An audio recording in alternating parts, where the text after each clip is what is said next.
This video is brought to you by Squarespace. From websites and online stores to marketing tools and analytics, Squarespace is the all-in-one platform to build a beautiful online presence and run your business. Check out Squarespace through the link in the description below, and more on them in a bit.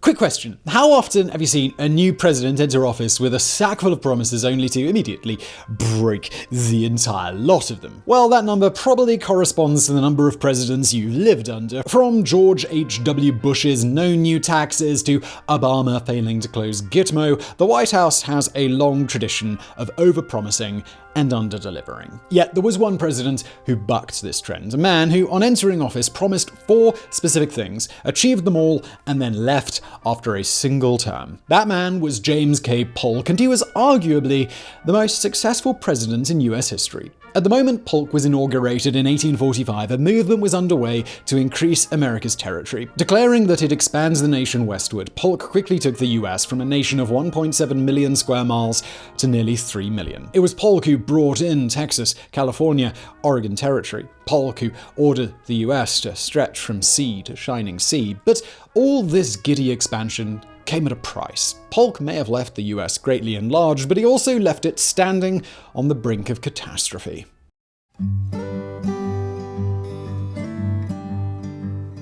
The life James Knox Polk was born into on November 2nd, 1795, was one for which only the term hardy could suffice. Born in a log cabin in rural North Carolina, Polk was the first of an incredible 10 children, all of whom his mother would raise in a strict Calvinist faith. That meant little fun and a lot of hard work. As an adult, Polk would overwork to the point of exhaustion, unable to escape the feeling that rest was somehow wicked. Yet, compared to the rest of his childhood, work was almost a respite. When the boy was 10, his family upped sticks and moved to the Tennessee frontier, where his father was determined to carve out a plantation. For over 500 miles, the family traveled on rough roads via wagons, subjecting themselves to all sorts of deprivations.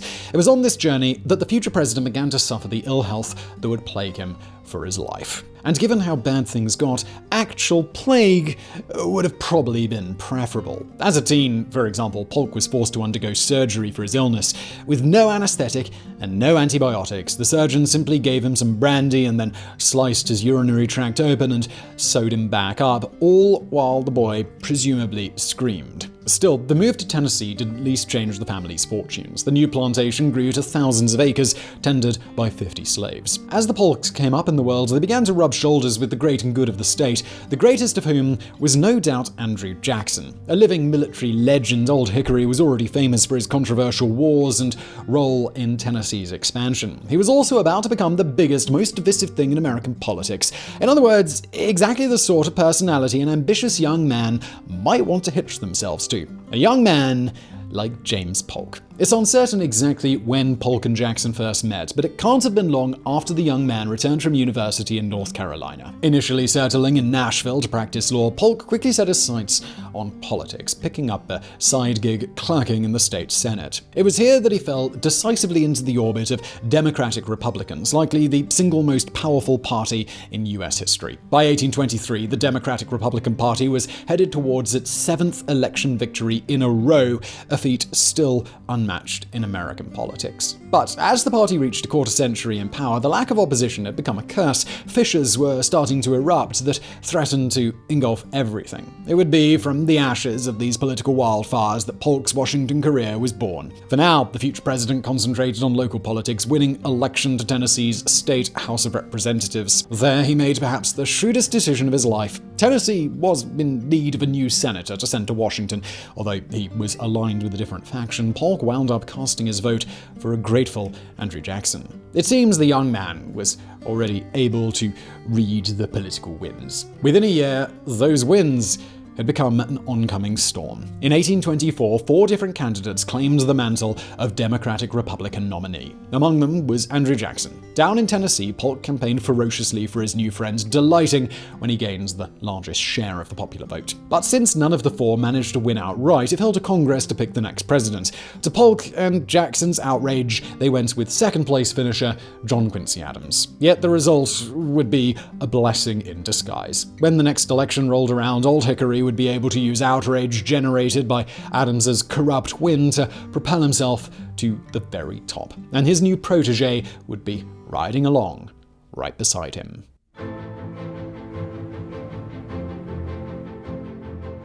The same year he lost the presidency by a whisker, Andrew Jackson gave Polk perhaps the best piece of advice the young man would ever receive: to get married. See, the thing we haven't mentioned is that James Polk was a dude who was incredibly hard to like. Austere, dour, prone to overwork, awful at conversation, and uninterested in anything but politics, Polk was like your nightmare Tinder date, a sexless, boring man who couldn't charm his way out of a paper bag. Which is why his 1824 marriage to Sarah Childress was such a gift. The rich daughter of politically connected slave owners, Sarah was a born socialite, the sort of woman who could work a room so well that everyone would leave wanting to do exactly as she had suggested. As Polk's wife, Sarah used every ounce of this charm to help nurture and expand her husband's Tennessee power base. In no time at all, that base was flourishing. In 1825, Polk abandoned the state legislature, taking a run at the House of Representatives. He won handily, the first of 7 terms that he'd serve in Washington, and that gave him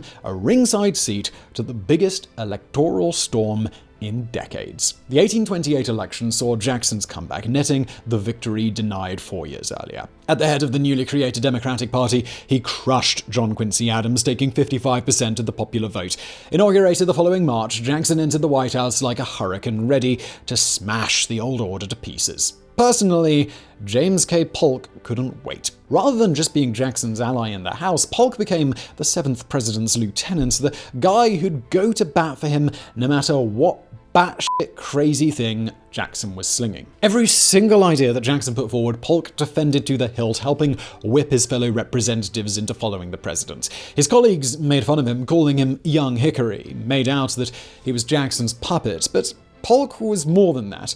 It may have been ambition that initially hitched him to this brash populist, but it was something else that made him stay. For Polk, Jacksonian democracy wasn't just an idea, it was a movement that actively expanded the electorate, that spoke for the people. And the people couldn't get enough of it. Re-elected in 1832, Jackson was by now starting to consider Polk the son that he'd never had. He backed his protege to become Speaker of the House, before ensuring that Polk would keep that position even after he stepped down as president, a promise made easy when his hand-picked successor, Martin Van Buren, won in 1836.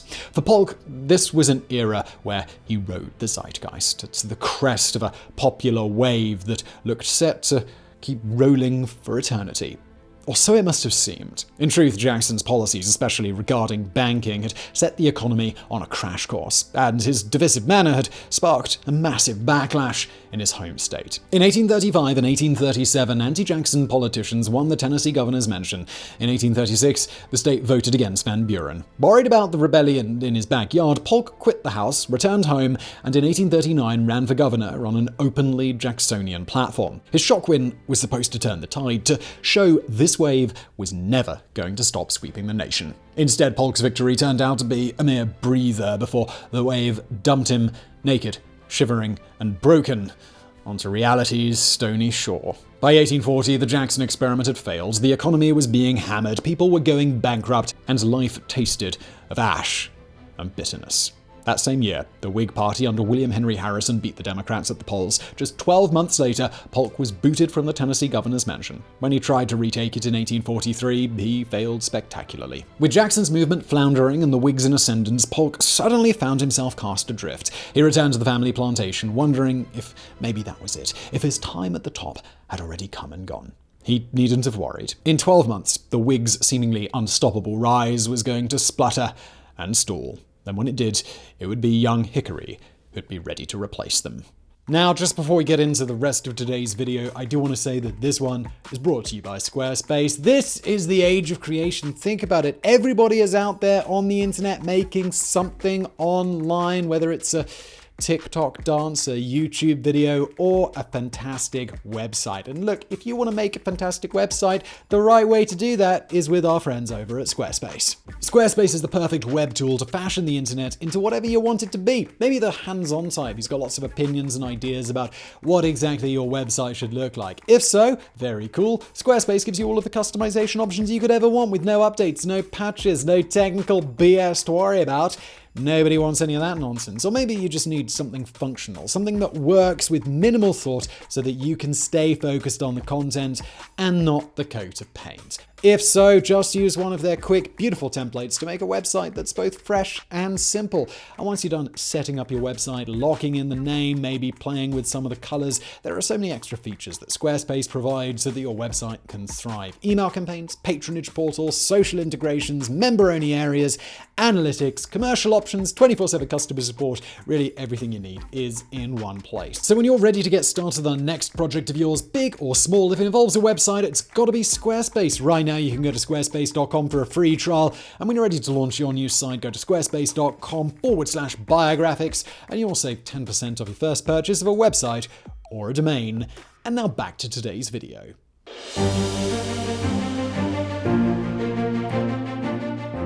At this stage, you might be wondering how the hell Polk is going to transition from moping around in Tennessee to leading the United States in a single year.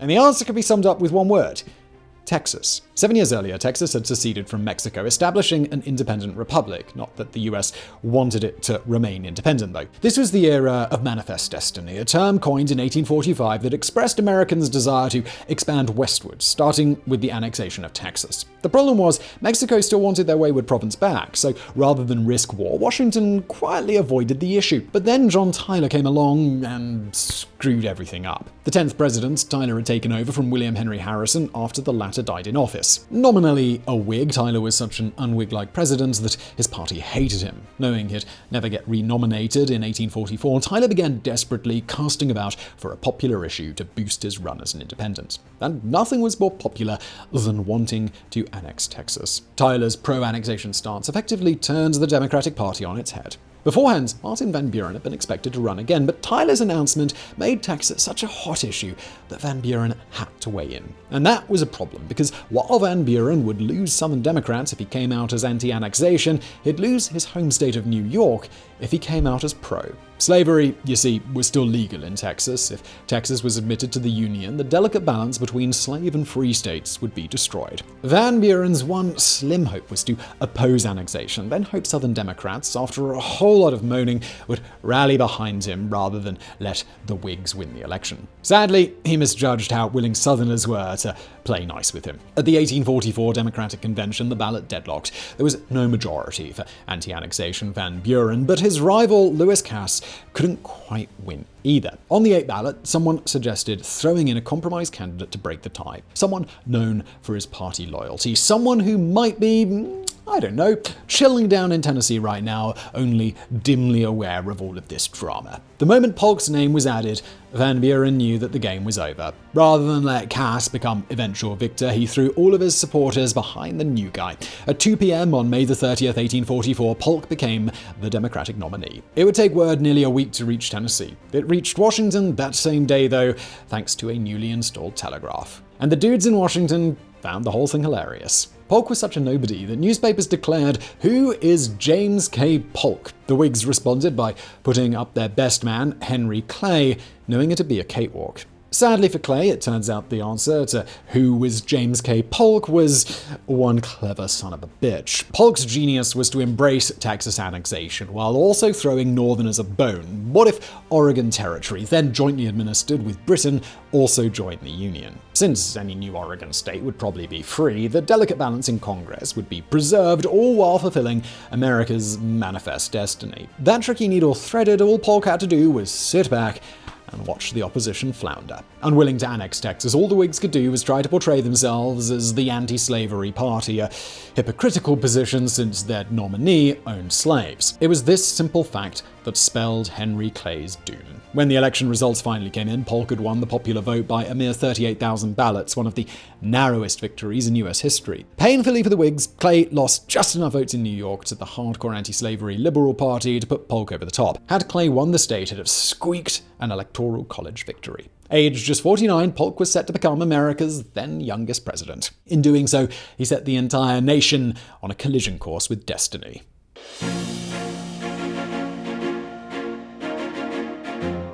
So, back in the intro, we mentioned how Polk entered the White House with 4 specific promises. So, well, now might be a good time to get them on our checklist for ticking off later. The first two you're already familiar with. 1, annex Texas. 2, take over the Oregon Territory. The other 2 were a little bit more obscure. 3, lower tariff rates. And 4, establish an independent US Treasury. Short as this list was, it was also a tall order, especially since Polk had already said he only wanted to serve 1 term. If he wanted to become America's most successful president, Polk was going to have to act fast. Luckily, where one item was concerned at least, Congress was already raring to go. One of the very first things Polk did in office was to sign off on Congress's joint resolution to annex Texas. That paved the way for the Lone Star State to join the Union in December 1845, providing Polk with an early win. The 11th president then immediately turned his attention to the other chunk of territory that he wanted, Oregon. Back in 1818, the US and Britain had agreed to jointly occupy Oregon country, modern-day Oregon, Washington, Idaho, and British Columbia. This had worked well for a couple of decades, but as more and more Americans started flooding in on the Oregon Trail and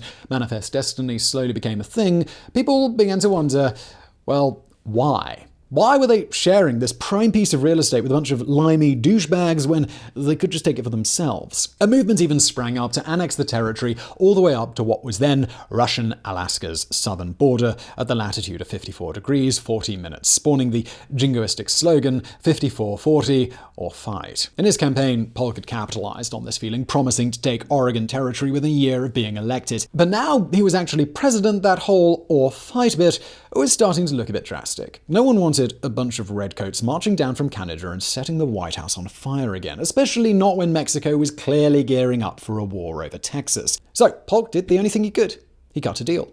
Dropping the whole 54 degrees thing, American negotiators contacted the British, wondering if they might not accept a slightly less offensive border. With the British also super not into the idea of turning the War of 1812 into an ongoing franchise, a deal was quickly reached. Oregon country would be divided along the 49th parallel, with a slight deviation at the end to allow the whole of Vancouver Island to remain in Canada. And that's how, without a shot being fired, the modern Pacific Northwest joined the USA. The Oregon Treaty came into force on June 15, 1846, less than a year and a half into his term, and Polk had already fulfilled his second campaign promise. Well, actually, he'd fulfilled all 4. The first half of 1846 also saw Polk first convince Congress to lower tariffs and then to establish an independent treasury, his other 2 major pledges. But while the president's program was technically complete, he didn't have time to celebrate. By the time the Oregon Treaty was being signed, the Texas issue had already come to a head. The United States and Mexico were now at war. By the time the carnage ended, the political map of North America would have changed forever.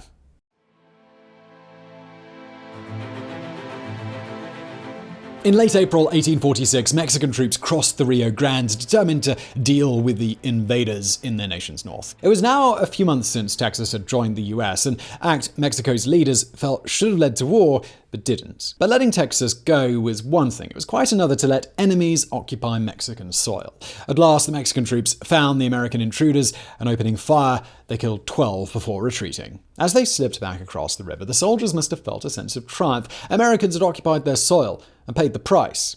But that wasn't how the Americans saw it. As far as they were concerned, Mexico had just invaded Texas. At the moment Texas became part of the USA, it had a disputed border with Mexico, an area between the Rio Grande and the Nueces River that both sides claimed as their own. Not long after Texas was annexed, Polk had sent a special envoy to Mexico City to settle the border claim. But he'd also ordered troops into the disputed zone under General Zachary Taylor. For some, this act is final proof that Polk deliberately wanted to provoke a conflict. If that's the case, well, he got his wish. 2 weeks after the ambush that killed 12 US troops, Congress authorized war with Mexico. It was the beginning of the Mexican-American War, but it was no longer just about Texas, if it ever had been. Under the guise of conflict, Polk was about to push through one of the biggest expansions that the US would ever experience. Back in 1845, Polk had dispatched Charles Frémont west to survey some land around Mexican-owned Alta California. Survey in air quotes there because Frémont was really heading an invasion force. Come May 1846, that force was lying low on the edge of Mexican territory, steadfastly being brutally murderous dicks to the local Native Americans when word arrived of their April ambush. Without even waiting to confirm if Congress had declared war, Frémont led his small force into California, rallying white settlers to his side as they marched. By June the 14th, the tiny Mexican garrison protecting the entire departamento had surrendered. Just a few weeks later, the Navy appeared off the coast and declared California U.S. territory. It would take another month or so to iron out the details, but America was at last beginning to stretch from sea to shining sea. You can see here why some people think Polk was a tricky son of a bitch. He 100% knew about Frémont's planned invasion, and it's extremely likely that he triggered the war as a cover for it. Yet, who can argue with the results? Between December of 1845 and July of 1846, the 11th president added not just Texas and Oregon Territory to America's portfolio, but also California. And there was still more to come. Over the next year and a half, Mexico was comprehensively defeated, the disputed Texas territory occupied, its capital attacked, and its government overthrown. If we ever get around to launching a Biographics channel, and spoiler alert, that totally might be happening, we'd love to talk you through all of the highlights, from Winfield Scott's march from Veracruz to Santa Anna's hilarious and predictable double-crossing of, well, everybody. For today's story, though, you only really need to know the outcome. Major history spoiler, though.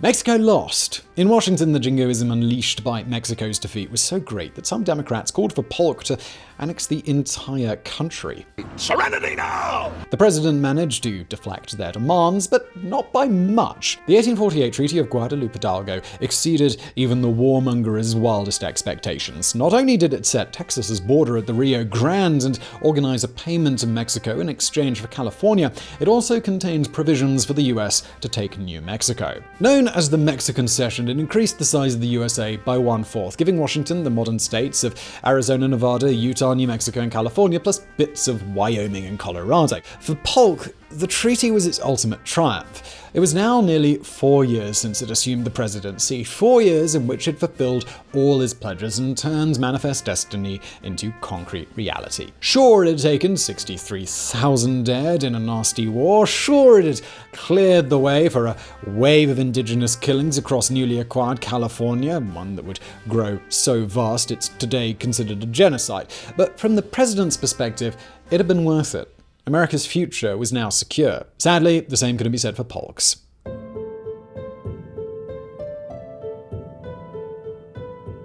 When Polk fulfilled his promise in 1848 to step aside after one term, it must have seemed like he'd go down in history as one of the greatest presidents. For a while he did. After all, he'd grown the country and won a war. So, why isn't that the case anymore? Why did the last survey of presidential historians in 2021 place him 18th on par with Bill Clinton? For that, you can blame the massive Pandora's box that Polk opened with his drive west. The one that ruined every president's reputation in his era.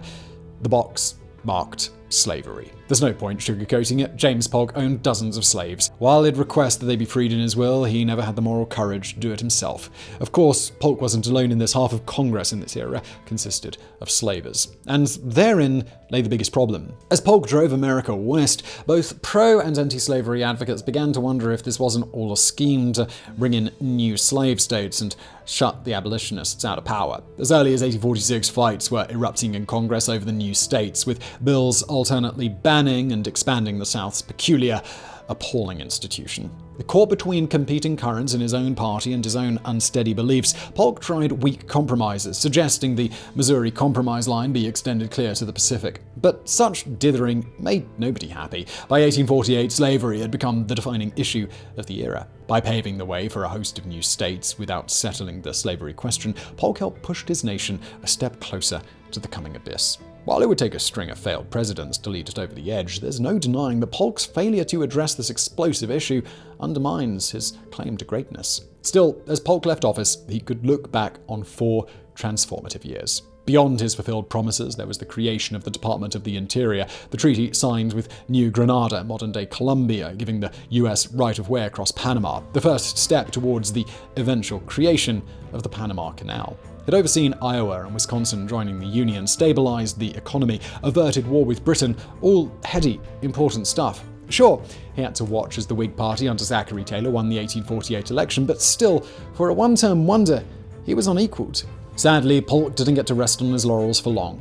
Ill from overwork when he stepped down, Polk embarked on a vacation, a tour of the South, to bask in the public's affection. While in New Orleans, the newly retired president fell deathly ill, most likely the result of a cholera outbreak then gripping the city. Thinking it was just a flare-up of his lifelong problems, Polk cut his journey short and returned to Nashville. There he died on June 15, 1849, after the shortest retirement in presidential history. Fast forward to today, and Polk occupies a weird space in the popular imagination, generally beloved by those who know of him, almost invisible to everyone else. Certainly there's a lot to love. How many other presidents have willingly stood down after a single term? How many others have entered the Oval Office with such clear goals and achieved all of them? Yet, for his personal integrity and intelligence, James K. Polk maybe falls short of being great. Too let down by the slavery issue, by the later calamities he indirectly helped cause. Great or not, though, Polk was a visionary.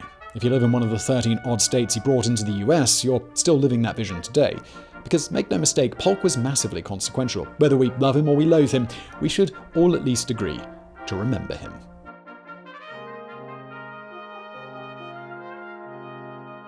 So I really hope you found that video interesting. If you did, please do hit that thumbs up button below. Don't forget to subscribe, and as always, thank you for watching.